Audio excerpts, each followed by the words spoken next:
beraktivitas secara full di hari Senin ini. Semangat ya, kita mah udah dari kemarin. Saya Kak Ros, setiap hari siap menemani Anda di acara Rumpi No Secret. Ditemani oleh Daniel di pojok sana hari ini, dan tentunya sudah hadir beberapa bintang tamu yang akan berbagi ceritanya. Kita ke pojokan dulu yuk untuk melihat apa yang kita highlight hari ini tentang selebritas, public figure yang banyak sekali menuai pro dan kontra, komentar-komentar netizen, baik itu untuk hal-hal yang terjadi di dunia nyata maupun dari dunia maya. Ya, ini kalau komentar tentu saja kita bacanya di dunia maya ya. Ini kejadiannya nyata atau maya aku juga nggak tahu. Ini baru sebuah rencana ya dari Ria Ricis. Jadi Ria Ricis ini sebetulnya udah dari tahun-tahun kemarin atau tahun kemarin ya. Dia tuh sempat melontarkan juga bahwa keinginannya untuk mengadopsi anak laki-laki gitu kan. Karena dulu dia tuh pengen punya bayi laki-laki. Nah, kemarin muncul lagi, ada kontennya juga, ada wawancaranya juga, dan itu yang banyak sekali menuai komentar-komentar netizen ya, ada artikelnya. Moana ingin punya adik, Ria Ricis berniat adopsi anak laki-laki. Coba kita lihat seperti apa sih, ini apa, yang mana nih yang mau ditampilin pertama. Jadi ada waktu itu dia, kan kemarin datang ya menjenguk anaknya Juragan, iya kan, anaknya kan bayinya lahirnya laki-laki ya. Nah itu terus dia mengutarakan lagi keinginannya. Tapi sebelum-sebelumnya juga pernah konten juga sama Dokter Adit. Itu juga itu tahun lalu ya. Tahun lalu. Iya aja. Tahu pasti apa? Iya menurut aku aja nih. Oke baiklah. Dia sudah pernah mengutarakan itu. Jadi apa anehnya? Kenapa jadi rame? Coba kita lihat dulu cuplikan video statementnya Ricis berikut ini. Memang dulu aku pengen banget anak cowok, terus aku rasa dia juga umurnya udah cukup untuk punya teman bermain, jadi aku pengen sih ngadopsi anak cowok gitu. Kemarin juga udah banyak yang nawarin dari klinik, dari rumah sakit, dari orang pribadi, dari personal juga udah banyak nawarin, cuma kita masih mau milih-milih gitu. Memang udah ada rencana, udah ada rencana banget doainnya. Kayak dia udah minta ade juga, dia setiap ketemu teman-teman yang baby, ibu Moana mau baby, dia selalu bilang gitu, jadi udah susah juga ya saya kalau nunggu gunting nggak tahu kapan. Ya udahlah, jadi kita adopsi aja. Oke, nah kita sekarang lihat lagi video-video beberapa kali kan itu ditanya wartawan karena memang ada kontennya yang begitu, yang memang dia sudah pernah mengutarakan rencananya untuk mengadopsi bayi. Dari tahun lalu juga ada. Yang mana sih? Ini dia coba. Jadi sebetulnya dia juga masih punya rencana, tapi juga belum pasti juga kayaknya gitu ya. Setahun yang lalu dia tanya ke dokter siapa namanya? Dokter Adit. Yang pernah deket sama dia juga itu kan, ditanya kalau aku ini setuju atau enggak gitu. Terus ini yang kemarin barusan ya, dia masih ngomong masih pikir-pikir, tapi masih pikir-pikir aja netizen udah langsung memberikan masukan ya, keren sekali. Oke, coba kita baca komentar netizennya. Bunyinya adalah FOMO aja katanya gitu. Gimana sih FOMO maksudnya? Emang lagi takut ketinggalan? Emang lagi tren apa? Gitu ya kali ya. Coba yang berikutnya ada lagi tren lagi di kalangan selebritas tentang adopsi, FOMO nggak sih? Oh ya, yang kemarin kan yang adopsi itu terakhir siapa sih? Raffi Ahmad. Terus apa lagi, emang ada lagi? Siapa lagi sih? Hah? Ada lagi? Ya kita baca lagi. Oke, Moana pengen punya adik mbak, bukan orang lain katanya gitu. Maksudnya ini netizen yang bilang maksudnya dari Ricis, bukan ini. Terus ada yang menjadi permasalahan inti di banyak orang adalah yang berikut, coba kita baca. Jangan Cis, lebih baik anak sendiri dari rahim sendiri, karena kalau kita punya anak angkat suatu saat akan jadi masalah Cis. Aku udah merasakan. Oh ini. Apalagi beda sama Moana, cowok yang kamu cari. Janganlah, pikirkan kembali bu, katanya gitu. Yang berikutnya, penasaran kakaknya Ustazah ngasih komentar apa ya, apalagi dia mau adopsi cowok. Yang berikutnya ada lagi, nanti kalau udah gede muhrim bukan ya sama Moana gitu. Ada lagi yang berikutnya, kakaknya kan Ustazah, tanya dulu deh. Ada lagi yang berikutnya. Oh ya, oke. Sebenarnya apa sih dia di permasalahan sama netizen ini, padahal kan juga ada artis lain yang begitu gitu. Kenapa? Ya mungkin karena ini anak laki. Kalau mungkin secara hukum warisnya nanti, secara hukum Islam itu mungkin jadi harus ditelaah lebih baik begitu. Dan tentang muhrim itu juga ya, karena kan beda, satu laki satu perempuan, nanti gimana ke depannya gitu ya. Padahal kan sebenarnya yang satu yang artis-artis lain juga ada yang adopsi anak juga beda sama anak, beda muhrimnya gitu. Beda muhrimnya gimana sih, beda beda gendernya gitu kan, ada juga. Tapi netizennya nggak komentar kayak gini ya, hanya khusus untuk Ricis mendapatkan perhatian dari netizen ya. Baiklah ya, mudah-mudahan ini bisa menjadi pelajaran buat kita juga ya, untuk berpikir kalau kita melakukan sesuatu itu kan, apalagi mengadopsi anak, itu kan seumur hidup, sebuah komitmen. Bukan cuma sekedar aku pengen, tetapi kan ya anak itu akan menjadi anak kita gitu kan, sampai panjang, sampai kapanpun. Dan ya begitulah, itu sebuah komitmen sama juga sebetulnya seperti anak kandung. Jadi dipikirkan lagi panjang lagi lah. Itu masukan dari saya. Oke, baik, kita menuju ke bintang tamu kita yang pertama. Ini ada bapak dan anak. Anaknya baru berusia, kemarin ulang tahun 17, ya kan? Tapi kayaknya udah lebih tinggi atau enggak? Ada Marcelino Lefra dan Brinette. Kita lihat dulu profil mereka berikut ini. Kita sudah bersama dengan Marcelino dan juga Brinette yang sudah 17 tahun. KTP mana? Biasanya pengen lihat ya foto KTP. Kamu udah berpikir belum? Besok kalau di foto KTP mau kayak gimana gayanya? Udah pernah mikir-mikir sih, pakai baju apa, terus dandanya gimana? Oh, dandanya Terus gimana? rambutnya mau digimanain? Ya ingat, karena itu berlaku panjang ya. Kemarin ada face recognition muka aku nggak terdetek karena beda sama KTP ku. Berapa puluh tahun yang lalu. Bisa. Oke, baik, sekarang langsung saja kita masukkan mereka ke dalam ruang gelar perkara. Oke, baik. Nih bapak anak, silakan sampaikan apa yang ingin disampaikan. Misalnya, Brinette ke papa. Stop, kurang-kurangin deh kebiasaan ini. Ya, oke, sama juga. Oke, boleh kita mulai dari sekarang. Silakan Brinette. Stop gym keras-keras karena seharian nanti capek. Gym keras-keras.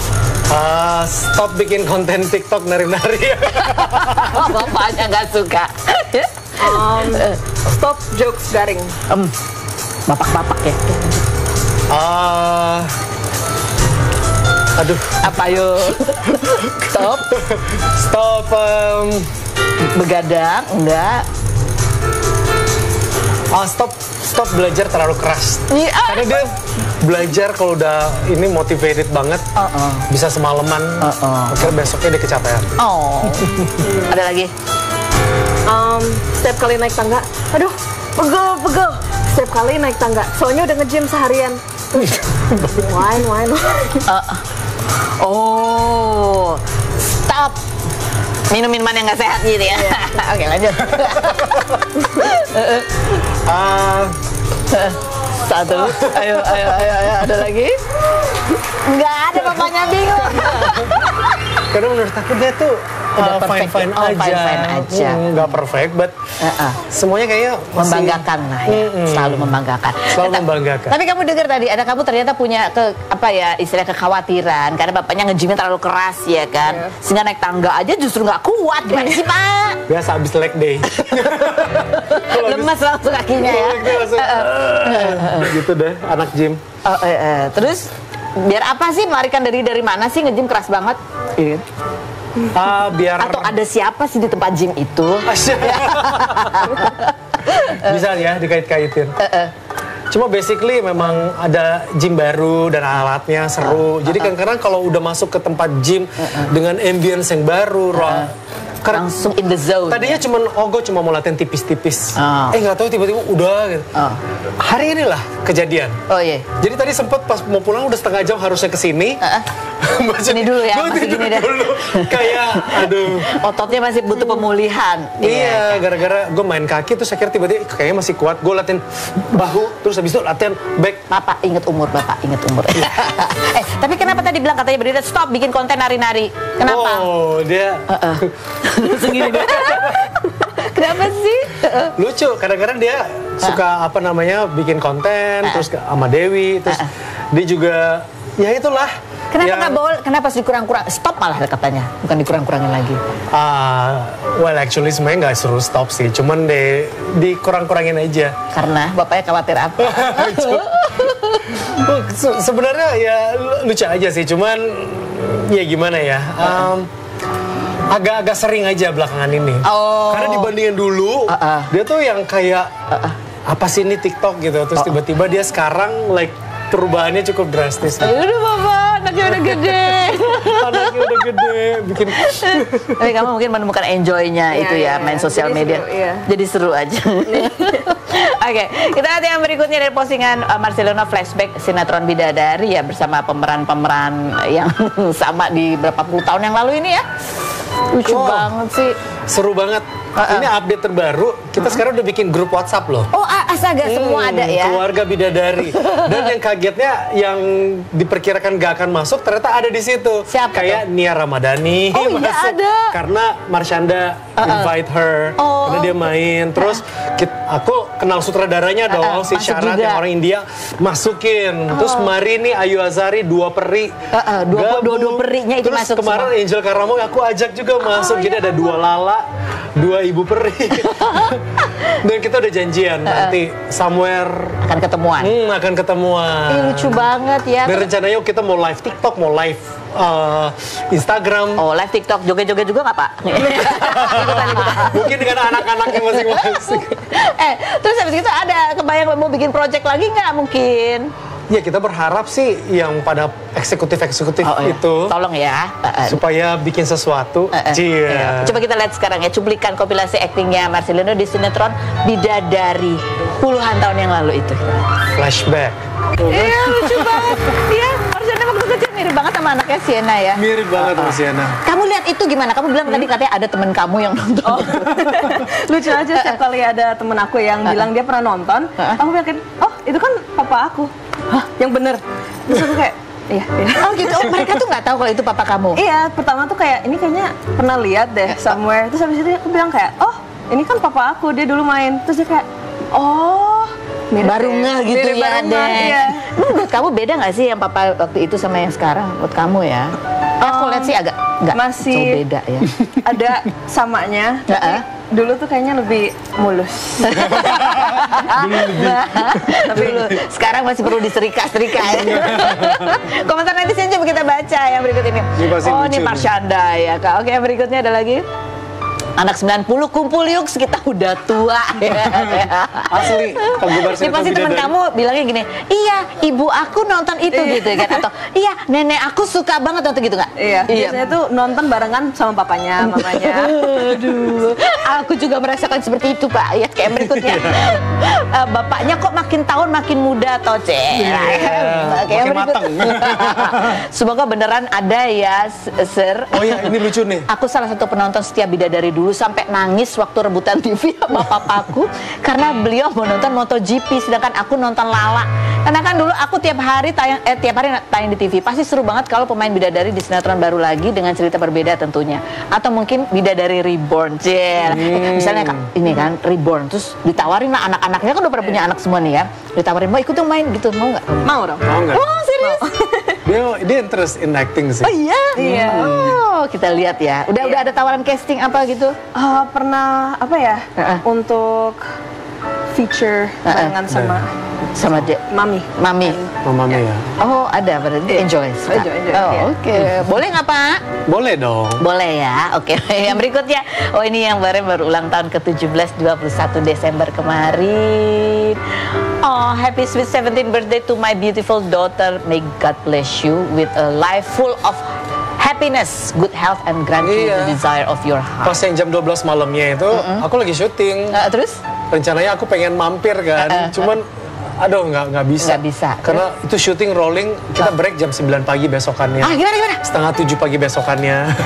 Jadi nggak tidur itu bleng gitu syutingnya? Ya tidur ayam gitu, tapi kita on the set terus karena cuaca. Oke. Terus semuanya kan pada udah mau akhir tahun kan, Iya. jadi pada mau berangkat semua. Pada mau liburan. Iya udah mau liburan. Jadi nggak bisa ini. Jadi nggak datang nih pas dia ulang tahun. Tapi pas 21-nya itu siangnya, aku datang. Padahal cuma tidurnya baru 3 jam.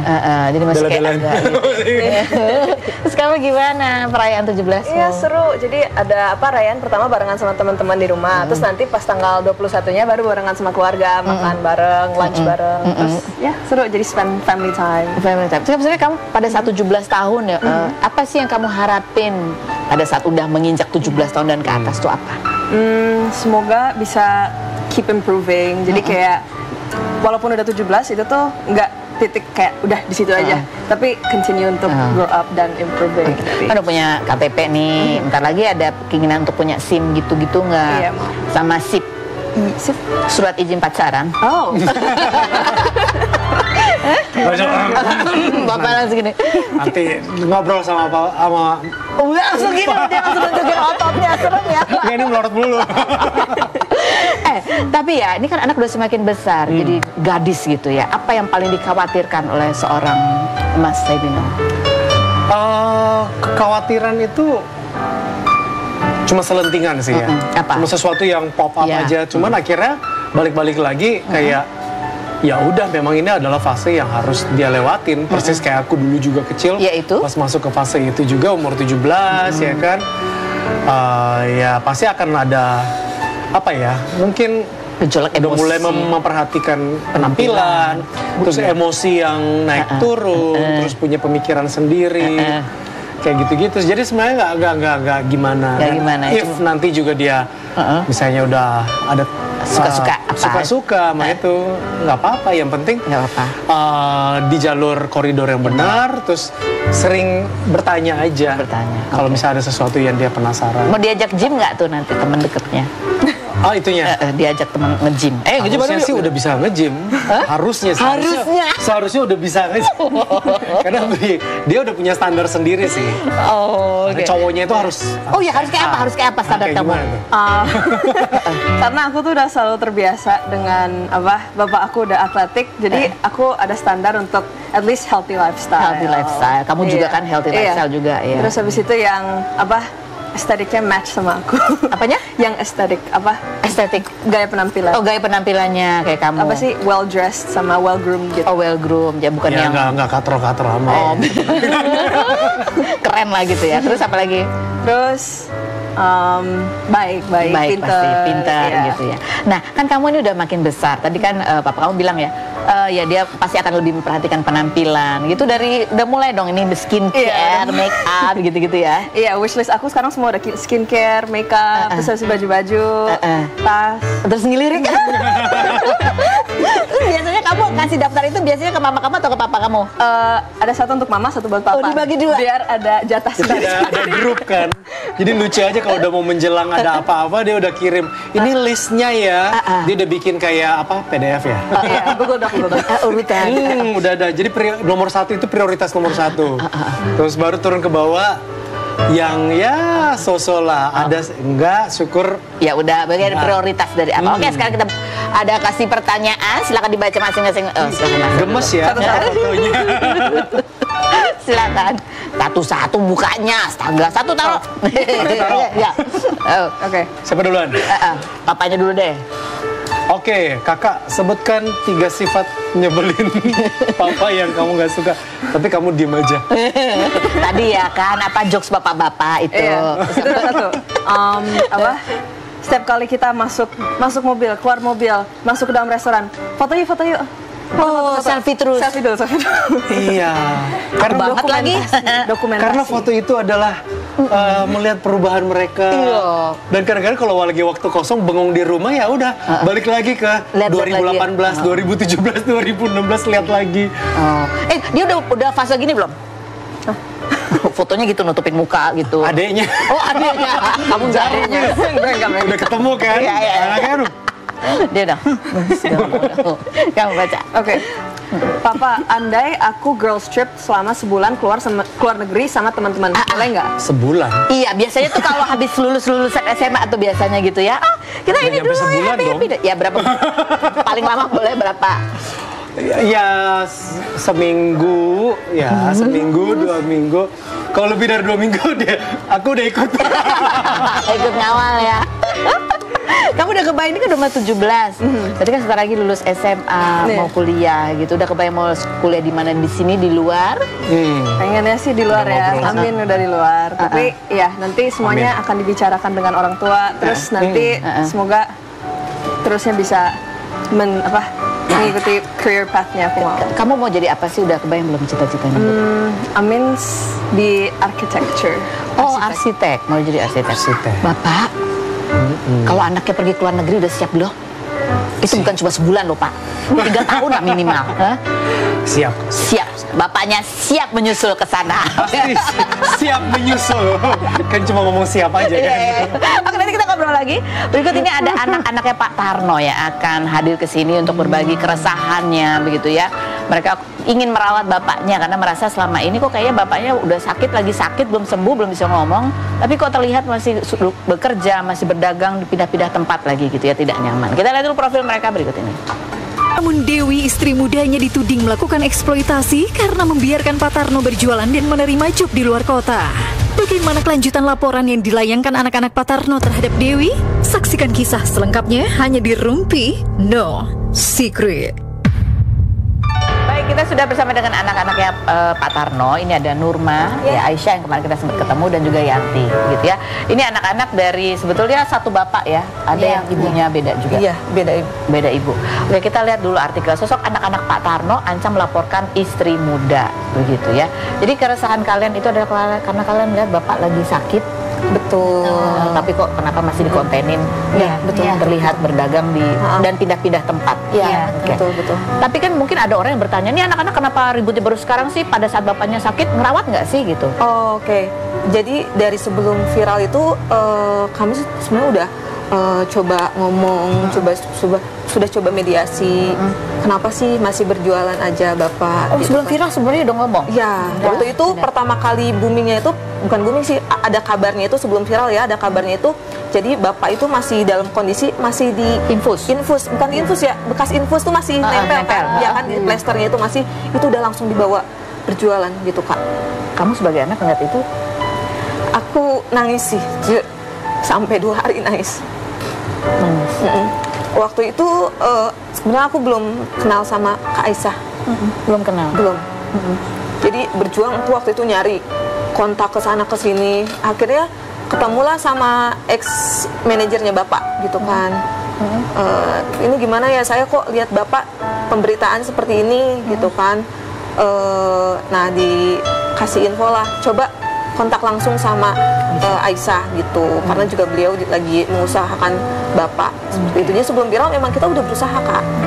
Jadi kalian ini sebenarnya walaupun ya kandung satu bapak, tapi ada yang nggak pernah ketemu, baru ketemunya sekarang ini. Katanya sering ketemu. Oh, sering ketemu. Kalau ini sering ketemu. Kalau sama aku, kamu yang baru. Oke. Nah ini kalian berdua, ini Aisyah kan yang katanya paling sering juga, dan bahkan kamu pernah marah gebrak meja.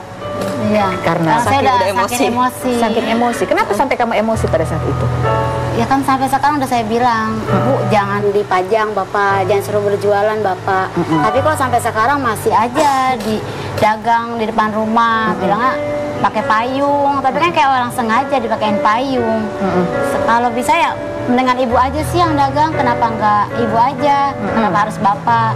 Dia bilang emang kemauan bapak. Tapi kan bisa ibu yang sehat. Kenapa bapak kan istirahat di dalam rumah, padahal nggak jauh dari rumah. Kalau Yanti sendiri, kapan terakhir kamu ketemu bapak dan seperti apa waktu itu? Saya terakhir ketemu bapak itu pertengahan November. Itu bapak yang berdua. Oke, ini kan ya pada saat kalau dari pihak sana kan selalu mengatakan ini kemauan bapak. Terus soal uang donasi juga kan kalian sempat pertanyakan, kemana itu uang donasi? Katanya ada untuk pengobatan, tapi kenapa bapak masih pakai BPJS berobat gitu ya? Nah, apakah memang bapak itu seperti itu? Memang nggak bisa dilarang kalau mau bekerja, dan memang kalau tadi kan kemarin sempat ada statementnya bapak itu kalau pegang duit mau dipegang sendiri, dan taruhnya kadang-kadang suka lupa di mana. Nah, kita akan bahas yang berikut ini, jangan kemana-mana, tetap di Rumpi.